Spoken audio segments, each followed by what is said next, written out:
So digital light commercial service provide பண்ணுற company தான் வந்து இண்டஜின். ஸோ அவங்களோட ஐபிஓ வந்து லைவாக போயிட்டு இருக்கு. ஸோ நிறைய லைஃப் சயின்ஸ் இண்டஸ்ட்ரிக்கு வந்து இவங்க வந்து சர்வீஸ் ப்ரொவைட் பண்ணிட்டு இருக்காங்க. பயோஃபார்மசூட்டிக்கல், அப்புறம் வந்து பயோடெக் அண்ட் மெடிக்கல் டிவைசஸ், அந்த மாதிரி இதுக்கெல்லாமே வந்து இவங்க சர்வீஸ் ப்ரொவைட் பண்ணிட்டு இருக்காங்க. இதெல்லாமே வந்து அவங்களுக்கு வந்து ட்ரக் டெவலப்மெண்ட், கிளினிக்கல் ட்ரையல்ஸ், அப்புறம் ரெகுலேட்டரி சப்மிஷன்ஸ், அப்புறம் வந்து கம்ப்ளைண்ட் மேனேஜ்மெண்ட், அப்புறம் சேல்ஸ் அண்ட் மார்க்கெட்டிங், அதுக்கெல்லாமே வந்து இவங்களோட சர்வீசஸ் வந்து யூஸ்ஃபுல்லாக இருக்கு. உங்களுக்கு கரண்டாக பார்த்தோம்னா 65 ஆக்டிவ் கிளைண்ட்ஸ் இருக்காங்க. North America, Europe, Asia and India அப்படிங்கிற மாதிரி இடத்துல மெயினான கிளைண்ட்ஸ் எல்லாமே இருக்காங்க.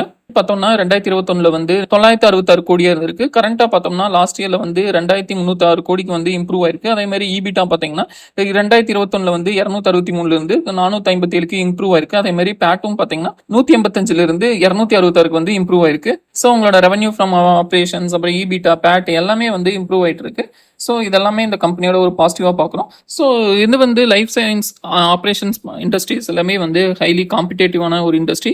ஸோ இதில் வந்து நிறைய ரிஸ்க்கும் இருக்கு. லைஃப் சயின்ஸ் இண்டஸ்ட்ரியோட அவங்களோட ட்ரெண்டுக்கு ஏற்ற மாதிரி தான் இந்த ஸ்டாக்ஸோட பெர்ஃபார்மன்ஸ் அண்டு அவங்களோட ப்ராஃபிட், ரெவன்யூ எல்லாமே இருக்கும். ஸோ இந்த ஐபிஓ நீங்கள் அப்ளை பண்ணுறதுக்கு முன்னாடி ஒரு தடவை நீங்கள் அனலைஸ் பண்ணிட்டு அப்ளை பண்ணுங்கள். தேங்க்யூ.